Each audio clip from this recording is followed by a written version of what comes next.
በጣም አደጋ ላይ ነች። የኔ ውድ ይኸውልሽ፣ ምንም እንዳትለኝ አሁን እናትና አባቴን እስር ቤት ካስወረወረች ሴት ምንም አይነት ቦርማሮ አልቀበልም። ይህን እንዳደርጋት ታስገድደኝ። ተረቴ ልኝት ደህና ናት። አይዟችሁ ተረጋጉ። ኤሚውን ደህና ናት። ጽንሱንም በሰላም ማውጣት ችለናል። ኤሚ እኮ ግን ወልዳ ልጇን ማቀፍ ፈልጋ ነበር። የአምራን ሌላኛው ስህተትም ለቤተሰቡ ከባድ ጭንቀትና ከባድ ችግርን ይዞ መጥቷል ማለት ነው። ኤሚን ለማዳን ሁሉም ሰው ቢረባረብና ደፋ ቀና ቢሉም ነገር ግን አምራን እየጠየቀችው ያለ ጥያቄ በጣም ከባድና እንዲሁም ደግሞ አስቸጋሪ ለመወሰን በጣም እጅጉን የከበዳቸው ነገር ተፈጥሯል። ምክንያቱም አምራን አሁን ላይ እየጠየቀች ያለችው ነገር ምንድን ነው? ናሁምና ኑሐሚን እንዲለያዩ ፈልጋለሁ። እኔና ናሁም አብረን ካልሆንን በጭራሽ ለኤሚ መቅኒውን አልሰጥም። የኔ መቅኒውን እንደዚህ ውድና የተከበረ መሆኑን ባውቅ ኖሮ የለይኩንን ቤተሰብ እስከ ዛሬ ድረስ ብትንትን አድርጌው ነበረ በማለት እየተናገረች ትገኛለች። ታዲያ የጀመረችው እንግዲህ ስራዋን ከኑሐሚን ነው። ኑሐሚን ከኤርሚያስ ጋር ስትሳሳም አይቻለሁ፣ ያቺ ባልየ ቅሌታም ጮኛህን ማየት አለብህ በማለት እንግዲህ የውሸት ፎቶ በማቀነባበር ነበረ ለናሆም ያሳየሽው። ምክንያቱም ከዚህ በፊት አምራን እንግዲህ ናሆምን ከሌላ ፍቅረኛ እንደነበረችው በማስመሰል ነፍሰ ጡር ናት አርግዛለች ካንተ በማለት እንግዲህ ሌላ ሰው ፎቶሾፕ አሰርታ ይዛ እንደመጣችው አሁንም ተመሳሳይ ነገር እያደረገች ትገኛለች። በዚህ ጉዳይ ላይ ናሆም ያምናታል አያምናትም አብረን የምናይ ይሆናል። ምን ይፈጠራል? በሌላ በኩል እንግዲህ ኤሚም በስተ መጨረሻ ልጇ ቢወርድም ልጇ በመውረዱ በጣም እጅጉን ብታዝንና ብትቸገርም ግን ደግሞ ለቤተሰቦቿ ብላ ይሄን ነገር መስዋዕት ሆናለች። ታዲያ በዚህ ጉዳይ ላይ አምራንን ፍላጎት ሳላቅ በጭራሽ መታከም አልፈልግም የሚል ውሳኔ ወስናለች።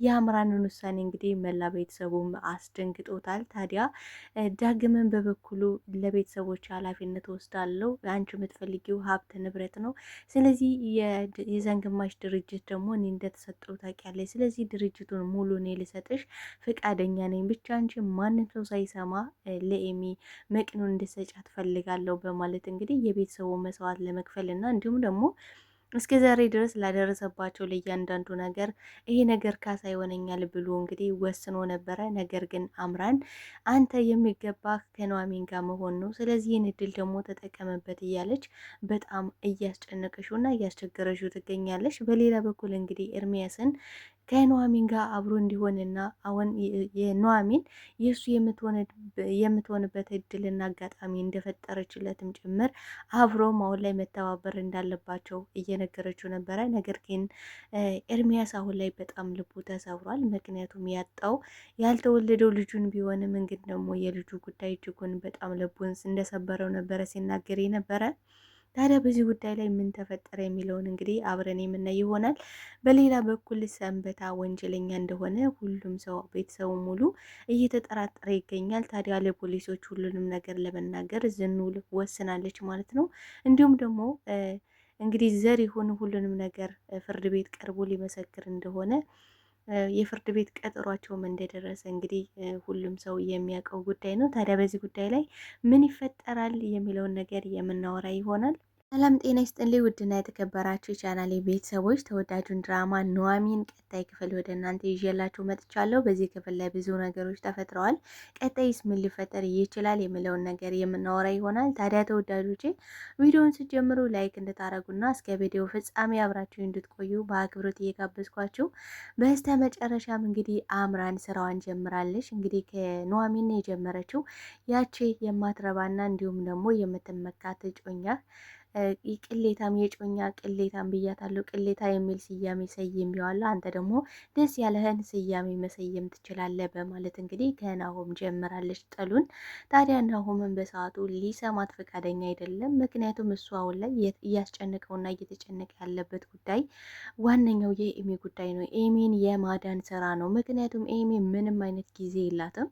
ልጁ ከወረደ በኋላ ቀጥታ ነቅሎ ተከላ ማድረግ እንዳለባት ነበረ ዶክተሩ የተናገረው። ታዲያ ናሆምን በሰዓቱ ስለዚህ ታዩና ስለ ኑሐሚንና ስለ እኔ ሌላ ምንም አይነት ነገር እንድትይ በጭራሽ አልፈልግም። እንደ ሰው ርኅራኄና ዝነት ያለች ሰው ከሆንሽ አሁን ላይ ኤሚን እንድታድኝልኝ እፈልጋለሁ። ሌላ የምትፈልጊው እያንዳንዱን ነገር አደርግልሻለሁ እባክሽ ሲላት፣ እሱ እባክሽ ብሎ መማጸኑንም እንደ መጽድቅና እንደ ትልቅ ነገር ነበረ ያየሽው። ማለት ሰው በተጨነቀና በተቸገረበት በችግራችሁ ሰዓት እንደዚህ አይነት ፌዝ ወይም ደግሞ እንዲለመኑ ራስን መኮፈስ መልካም ነው ብዬ አላስብም። ምክንያቱም ነገ ጧት እሷ ምን ሊያጋጥማትና ምን ልትሆን እንደምትችል በፍጹም አታውቀውም። እሷ ዛሬን እንጂ አሁንን እንጂ ከቆይታ በኋላ ምን እንደሚገጥመን ምን እንደምንሆን ምንም የምናውቀው ነገር የለም። ስለዚህ ይሄ ነገር የሚያስመካ ነው ብዬ አላስብም። ግን ደግሞ አምራን ትልቅ ስህተት እየሰራች ነው የምትገኘው ከራሷ ላይ ማለት በታመመ ሰው እንደዚህ አይነት ፌዝ እና እንደዚህ አይነት ፍላጎትን መደርደር መልካም ነው ብዬ አላስብም። ታዲያ አንተና ኑሐሚን እንድትለያዩ ፈልጋለሁ። ይሄ እንዲያደንልህ ከፈለግ ሁለታችሁ ተለያዩ። ስለዚህ በዚህ ጉዳይ የምትስማማ ከሆነ ለኤሚ ለመስጠት በጣም ዝግጁ ነኝ ነበር ያለችው። በጣም ነው የደነገጠው ናሁም። ቆይ አሁን እኔና ኑሐሚን ተለያየን አልተለያየን እዚህ ጋር ምን አገናኘው? ሲጀመር እኔና ኑሐሚን ብንለያይ እንኳን እኔና አንቺ አብረን መሆን አንችልም ነበር አላት። እኔም አንተ ጋር አብሮ የመኖር ፍላጎት የለኝም፣ ግን ደግሞ ሁለታችሁ እንድትለያዩና እንዲሁም ደግሞ የማጣት ስሜት ምን እንደሚመስል እንድታዩ ፈልጋለሁ።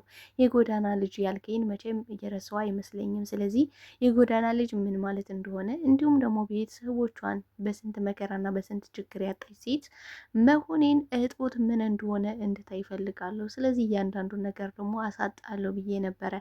መጀመሪያ አንተ እናትና አባተን እስር ቤት እንደማስገባቸው አላመንከኝም ነበር፣ ግን ደግሞ አድርጌዋለሁ።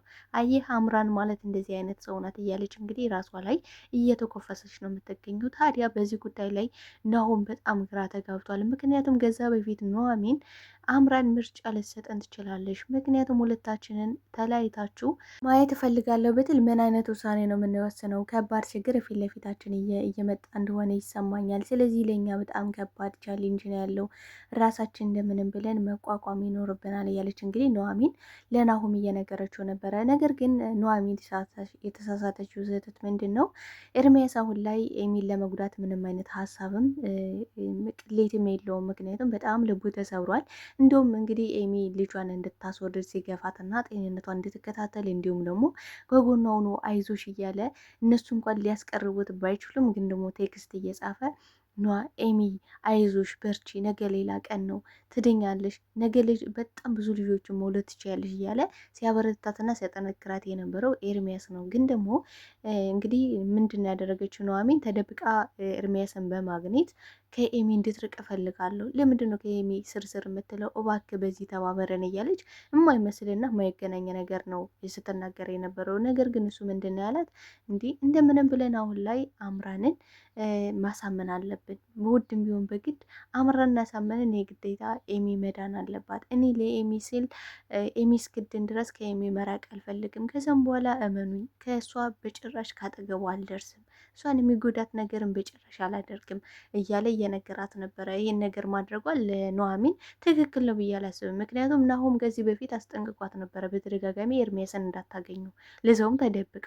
ለዛውም ደግሞ አሁን ላይ እንግዲህ ኤርሚያስ በጣም እንግዲህ ልጁ ሲወርድ በእንባ በለቅሶ እንባ እየተራጨ ነበረ የመጣው። ስለዚህ ይሄ ነገር ሊያሳስባትና የራሱ ልጅ ነው የወረደው። ስለዚህ እንደ ሰው ሰውኛ ተሰምቶታል። በትናንት ማንነቱ ሰውን ማየትና መፈረጅ ደግሞ መልካም ነው ብዬ አላስብም። ታዲያ በዚህ ጉዳይ ላይ ምን ተሰማችሁ ተወዳጆቼ? ታዲያ በስተ መጨረሻም እንግዲህ ዘሪሁን ፍርድ ቤት ቀርቦ እንግዲህ ሊመሰክር ነው።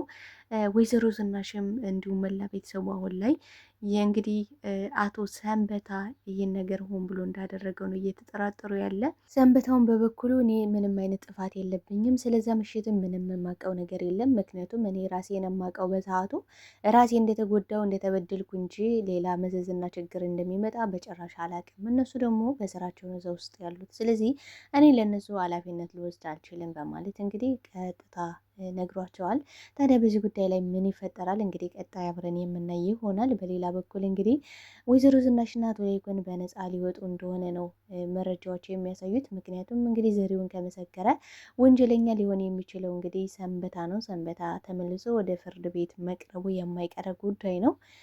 ታዲያ በዚህ ጉዳይ እንግዲህ ተጎጁ የሚሆነው በስተመጨረሻ ዳግም ነው። ምክንያቱም ከባድና አስቸጋሪ ነገር ነው። ታዲያ በዚህ ጉዳይ ላይ ምን ተሰማችሁ ተወዳጆች? ሀሳብ አስተያየታችሁን በኮሜንት ሴክሽን ላይ አስቀምጡልኝ። ኤሚ ግን መዳን አለባት።